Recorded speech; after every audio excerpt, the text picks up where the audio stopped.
This is Pet Life Radio. Let's talk pets. So why do seagulls live near the sea? Because if they lived near the bay, they'd be bagels. Welcome to Wings and Things, where you'll find real answers to real questions about everything you want to know about pet birds. Care, feeding, bird products, travel, and more. Everything to make your frequent flyer a happy camper. From parrots to parakeets, cockatiels to cockatoos, you'll have a bird's eye view of everything there is to know about your fun, feathered friends. So, spread your wings and get ready to fly on Wings and Things. Welcome to Wings and Things on Pet Life Radio. I'm your host, Barbara Heidenreich from Good Bird Inc. Robin Shawokas has the week off. This week we get to meet Einstein, the talking African gray parrot from Texas. We'll be right back after these messages. Sitting on a branch overlooking the parking lot, the pigeons watched as a Mercedes pulled in below them. What do you think? One bird said to the other. Should we put a deposit on that car? Stay perched. Wings and Things will be soaring back right after these messages. I'll be back. What if you could protect the life of your cat with something so simple and affordable that you already use every day? Get ready for the evolution of kitty litter. It's Pretty Litter. Along with all the features you've come to expect from your kitty litter, Pretty Litter's patented and scientific formula will also monitor your cat's health and detect illnesses early while providing industry-leading odor control. 2 kitty litters, same cat, same price. But there's one important difference. Pretty Litter reacts to your cat's waste by detecting health issues simply by changing color. And the key is that Pretty Litter detects these issues before your cat shows symptoms of physical illness or pain, likely saving you major dollars in vet bills while protecting the health of your cat. What do you think, little guy? Ready to switch litter? Pretty Litter. Colorful insight into your cat's health. Go to prettylittercats.com/cat101 or use coupon code CAT101 to get 20% off your first subscription order.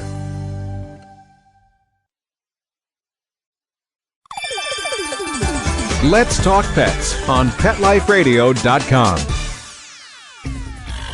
A Frenchman walks into a bar with a parrot on his shoulder. The bartender asks, "Where did you get that thing?" The parrot replies, "In France. There are millions of them."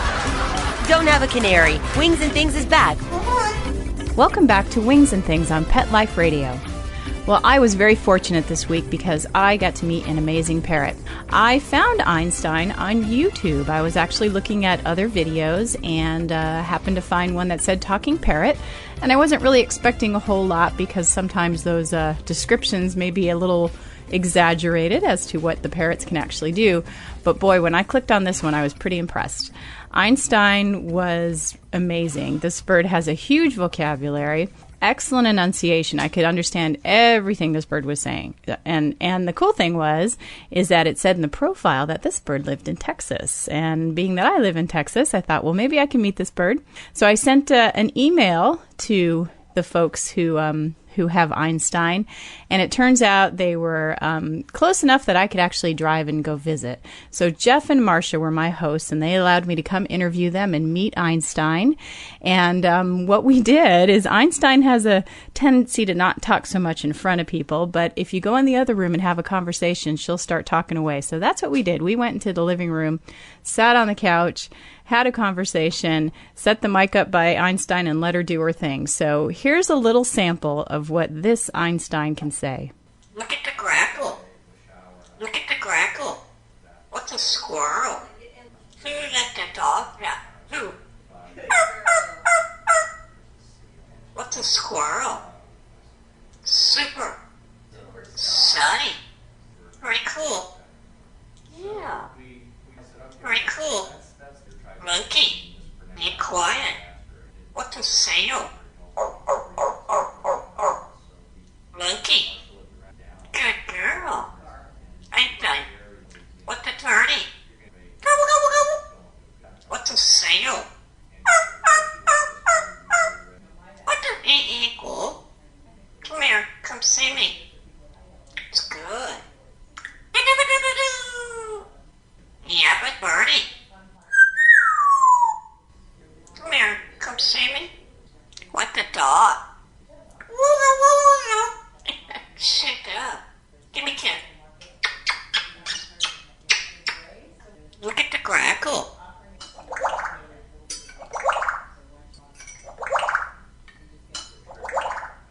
Einstein. Yeah, but Einstein. Come see me. Come here, come see me.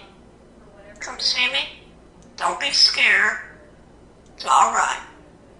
Don't be scared. It's okay. It's all right. Want some carrot? Want some cantaloupe? Whoops, sorry. Sheila.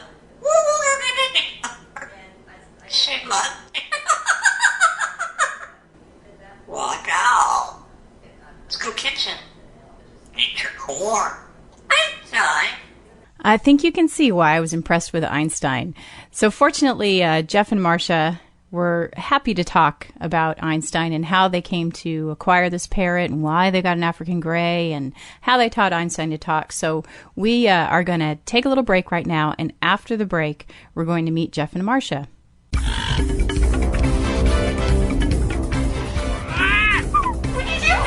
Stay perched. Wings and Things will be soaring back right after these messages. Put on a perfectly possum pet party. Having an awesome birthday or adoption day celebration for your four-legged friend? Or just want a fun excuse to throw a fun party with your friends from the dog park?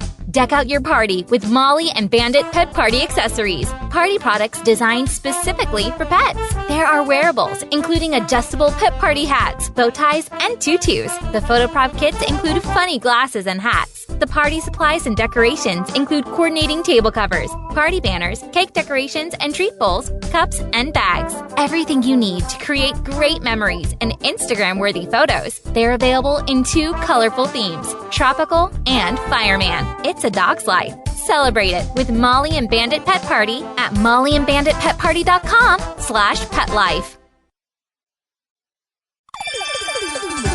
Let's Talk Pets on PetLifeRadio.com. A Frenchman walks into a bar with a parrot on his shoulder. The bartender asks, "Where did you get that thing?" The parrot replies, "In France. There are millions of them." Don't have a canary. Wings and Things is back. Welcome back to Wings and Things with your host, Barbara Heidenreich from Good Bird Inc. And Robin Shawokas is normally here, but she has the week off this week. So as I mentioned, I had a chance to meet Jeff and Marcia, who own this fabulous parrot named Einstein. And I'm going to let you listen in on an interview we had at their house not too long ago. First of all, let's clarify. Your Einstein is not the Einstein that was featured on PetStar on Animal Planet, right? No, Einstein is our African gray that we purchased from a breeder in Garland, Texas. And 11 years ago, as a matter of fact, Sunday, June 15th, is her hatch day. And she'll be 11 years old. And I think the PetStar one is older. But we named her Einstein simply because we thought it was a cool name. Yeah, we were naive, didn't know that there's already several hundred Einstein African Greys out there. We know of at least 4, At I least think, 4, but that's, yeah. we thought that was unique because they were smart birds, and now we know that was not a particularly original. Tell us a little bit about when you first discovered that Einstein would copy sounds or talk, because it's a kind of interesting story. She didn't really start as young as you might think she would. Yeah, she was only 17 months old when she started talking, and up to that point she was just making just the normal parrot sounds, and we were happy with that. We were like, okay, she may never talk, but my husband and I had been trying to get her to gobble like a turkey, and we would go, "Einstein, what's a turkey?" And my husband would be the model and go, "Gobble, gobble, gobble." Well, we were kind of getting bored with that, so we were busy with Thanksgiving dinner, and all my family came, and we were gathered around the Thanksgiving table, and Einstein was in the kitchen, and there was just way too much good activity going on in the dining room, and my husband we were all had our heads bowed for the Thanksgiving grace, and we were deep into saying prayer, and Einstein went, "Gobble, gobble, gobble," and the whole room burst into laughter, and we just said, well, Einstein, you're just wonderful, and she got tons of praise, and from then on it was just like the floodgates opened. She started just saying everything we said, and ever since then she's just been like that. So. How many words do you think she knows now? We really haven't counted it recently. We gave Last up. time we really counted it was years and years ago when we were approaching 200. So we've just wagged that it's well over 300 now. But if we sat down and looked at the tapes we've done of her, I wouldn't be surprised if we found about 500 words. Honestly, it's certainly over 300. But more than just the words, it's the phrases and the applicable use of phrases other than where she learned it, the intelligence that we see. And then the inflection in her voice when she changes her mood and attitude and shows it. She's reading our behavior, and then, it'll be, there's a sexy hello and there's a real goofy hello, and the I love yous have different inflections, and they're very appropriate for the moment. And that's what's, aside from just the word count, it's the clear intelligence that the use of the language reveal. Jeff, you had an interesting story to share about Einstein and open doors and the security alarm. We know that Greys love electronic sounds. The microwave, when you head for the microwave, she knows that sound exactly to start. The cell phone, but one of them was the door. All of our doors make a 5-beep tone when you open them, the burglar alarm telling you it's armed. So pretty soon she learned, as soon as you started heading for the door, you'd hear the 5 beep, beep, beep, beep, beep, beep. And then finally it got to the point I would be heading for the door and I'd stop and I'd say, Einstein, a little help? And then she would do the 5 beeps for me, beep, beep, beep, beep, beep. And then I went one step earlier than that. I said, Einstein? And then she finally, we kept backing up that she knew what I was going to do and would do the beep. And then we noticed that she not only knew that for the entry and exit doors, but she knew that for cabinet doors and any other kind of door that she saw. And then again, to show their intelligence, we were down at a lake house, and she'd never seen a sliding door, but I went outside with a sliding glass door, and she did the 5 beeps when she saw me go out the sliding glass door. So it's one of the many ways that we, and probably most gray owners, recognize these birds are intelligent. They understand the concept. It's not just mimicry. It's not just imitation and rote memorization. They understand very complex concepts, and it's fascinating. In fact, you all were inspired by Alex the African Gray. That's how we were figuring out what kind of parrot to buy, and saw Alex on an ABC show on animal intelligence, hit the record button, showed my wife, and said, that's the parrot for the household. That we've got to get one that can do some portion of those kind of things. And we certainly didn't have expectations and intent to train as Irene had done with Alex, but we've hardly been disappointed with the intelligence that this animal, and what we see many African Greys have, is we don't really I don't believe she's particularly unique. It's just this breed is a very intelligent breed. Tell me a little bit about the website and the YouTube site, and I think you have a blog now too, right? Yeah, we may be overdoing it a bit, but I started the website, I would guess probably in 2001, just posting pictures and everything, and then my husband learned how to do videos, and so we started adding the videos. But as time has grown, it has grown, and then just last year, it's been about a year now, I started putting some of the longer videos that we have on her on YouTube, and it has caused quite a bit of attention, and I think good attention too, because it makes people realize that these are intelligent creatures, and if you have one, you really should maybe pay some attention to it.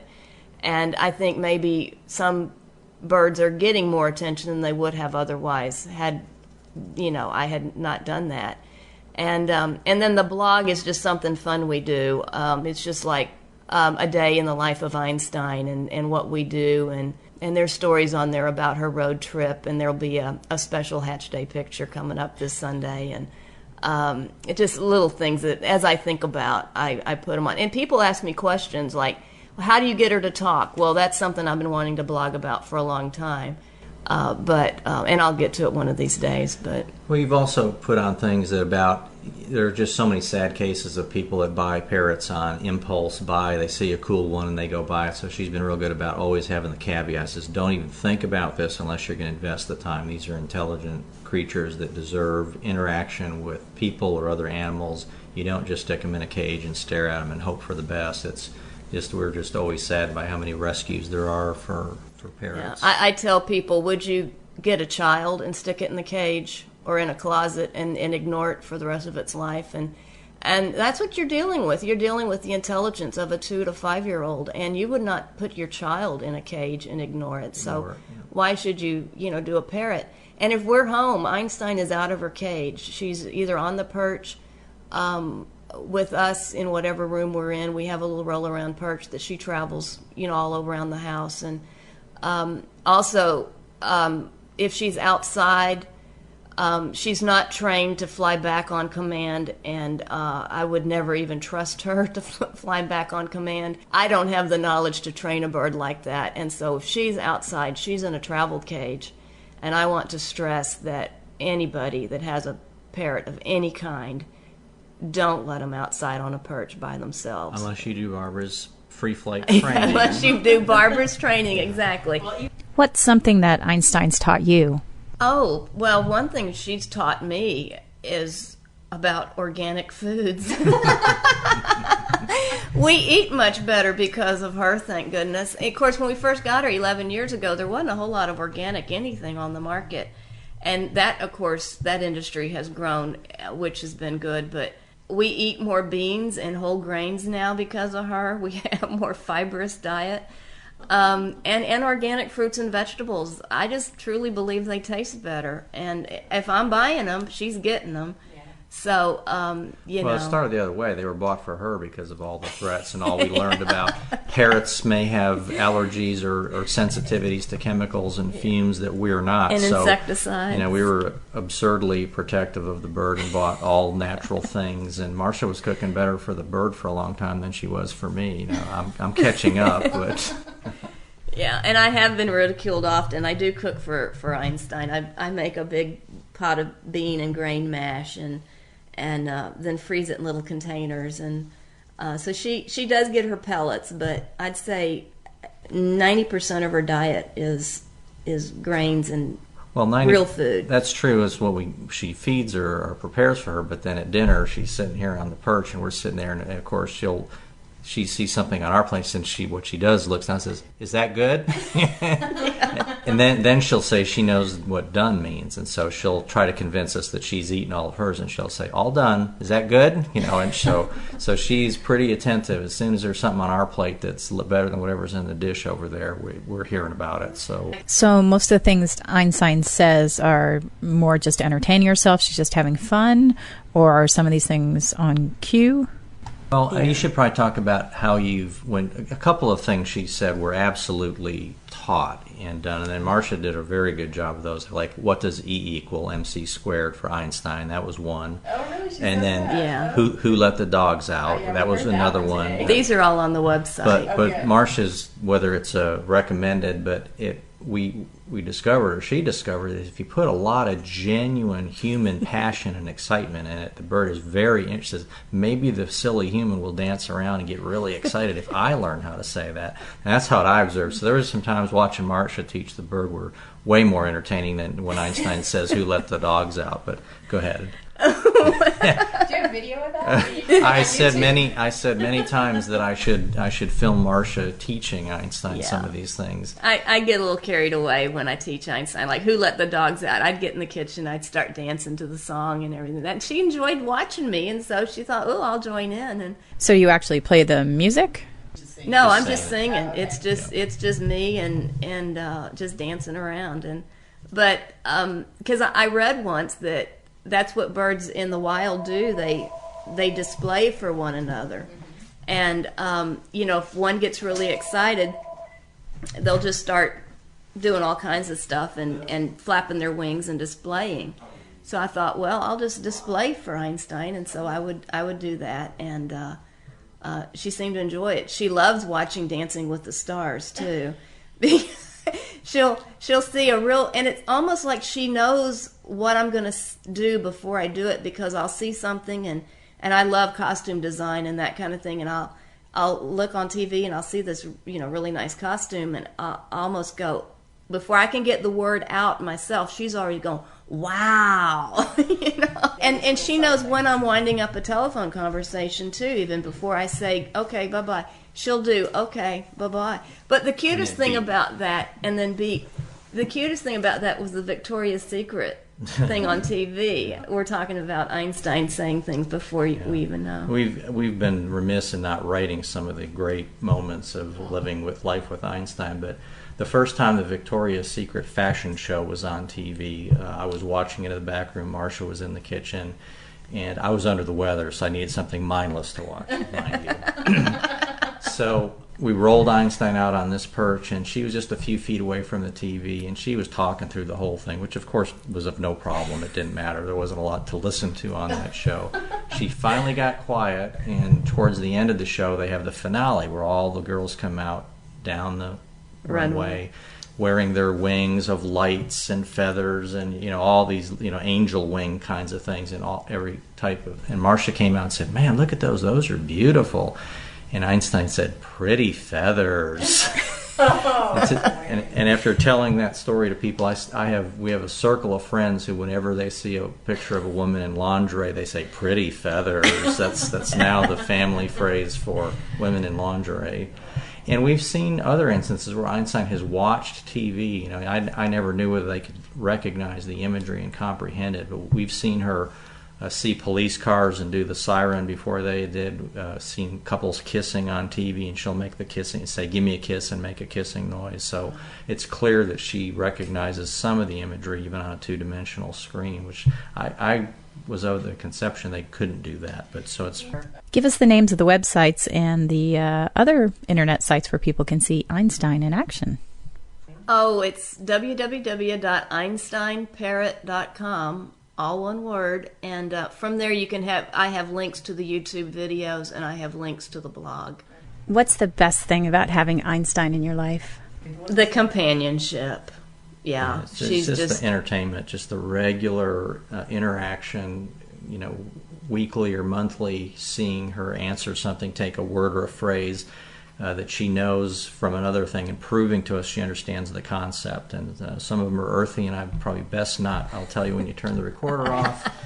But she is a solid entertainment and companionship, and we conclude the evening by bringing her into the bedroom and letting her lie with us and watch a TV show before we put her in her cage for the night. And she's our clock. She's very structured and a creature of habit, and you have to do everything by the order. She says, "Let's go take a shower" when it's time for Marcia to take her shower at night, and "gotta clean" when it's time to clean up the kitchen after dinner, and then take out the garbage when she sees the bags. And 10 o'clock, it's want a nut? Yeah, want a nut. 10 o'clock at night, her nut time. So it's a great source of entertainment, companionship. It's been a real rewarding. It's an investment, but it's a very rewarding experience. Well, Jeff and Marcia, thank you for taking the time to answer questions about your adorable parrot, Einstein. Thank you. Our pleasure. Well, it's pretty obvious that Jeff and Marcia are very fond of Einstein, and certainly you all can see why they are. So thanks to Jeff and Marcia for allowing us to visit and meet Einstein.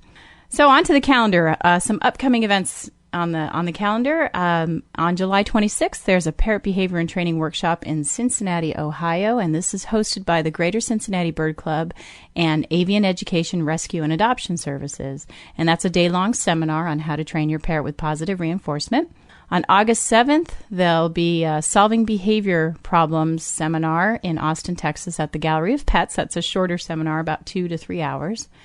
Then August 11th through 14th is the AAV conference. That's the Association of Avian Veterinarians, and that's going to be in Savannah, Georgia. Both Robin and myself will be at this event, and you can learn more about that at aav.org. September 27th, I'll be in Las Vegas teaching a parrot behavior and training workshop, and that's hosted by the Southern Nevada Parrot Education, Rescue, and Rehoming Society. And they have a website at lvbirdrescue.com, so you can check with them to get some details on that. And then October 3rd through 5th, I will be at the Gabriel Foundation outside Denver, Colorado, and I'll be participating in teaching a workshop on behavior and training for veterinary professionals. Susan Friedman will also be there, as well as Jerry Labonde and Lori Hess, who are both veterinarians. And that one's catered towards the veterinary professional. October 11th, Long Island Parrot Society is having their Parrot Expo from 9 to 5, and Robin Shwokas will be there, and she'll be giving a presentation. November 8th and 9th here in Austin, Texas, we'll be hosting a parrot training and enrichment weekend. And we're really excited about this one because it's going to be a very focused event. We have a really nice venue, and we hope to have a nice big crowd for that one. You can learn more about that at my website at goodbirdinc.com. Just click on the calendar section. You'll see this listed there, and you can click there for information on how to register. And then on the calendar for 2009, we keep letting you know because we want to make sure you've got the dates saved. It's the Best Parrot Conference, and that's going to be held in Edison, New Jersey, and BEST stands for Behavior, Enrichment, Science, and Training. It's a very hands-on event, very different from other conferences you might have attended, and we're really excited about that one, and the website's going to be should be up and running right now, so you'll have to check that out. It's bestparrotconference.com. And speaking of websites, I'd also love for you to check out einsteinparrot.com. That's where you'll find all that information and the links to the YouTube video so you can see a little bit more of Einstein, that fabulous parrot we met today. You can also visit thealexfoundation.org to learn a little bit about Alex, who was the inspiration for Jeff and Marcia when they were making their decision on purchasing a parrot. And many people are familiar with Alex, but you can find a lot more information there. And of course, you're always welcome to come visit goodbirdinc.com and theleatherelves.com. Some articles about training your parrot to talk on cue can be found at goodbirdinc.com/digital media. And for my training tip of the week, I would like to talk a little bit about training parrots to talk. Now, often when I was doing bird shows, the question at the end of the day was does that bird talk? Will that bird say Pollywanna cracker? And the reality is that parrots do have the ability to copy sounds, but not every single bird has the desire. And you can be the best bird trainer in the world, but there's no guarantee that you're going to be able to train that parrot to talk. So what you can do, though, is you can see if your bird has an inclination to copy sounds. As Jeff and Marcia explained, Einstein didn't really start making any particular sounds that they were trying to get her to copy until she was 17 months old. But if you start hearing something, you can do just like they did. Make a big old deal out of it. Really positively reinforce the heck out of your bird when your bird does make a sound that you like. And pretty soon what starts to happen is the bird figures out every time he makes that sound, something good's going to happen. And pretty soon you'll find your bird saying more and more things, and then it's just a little more training to get it on cue. And you can find more details on that in that article at goodbirdinc.com digital media. Well, I think we are about out of time this week. For our future topics, we've got a whole bunch more interviews on the horizon. Both Robin and I are traveling around quite a bit, and it gives us an opportunity to meet some really fabulous people who are involved in the parrot community, and we'd like to bring them to you here on Pet Life Radio. If you have suggestions or questions, feel free to contact us at robin@petliferadio.com and barbara@petliferadio.com. And of course, if you would like a transcript of the show, please visit petliferadio.com. We'll see you next time. Join us every week on Wings and Things and get a bird's eye view of everything there is to know about pet birds and how to make your frequent flyer a happy camper.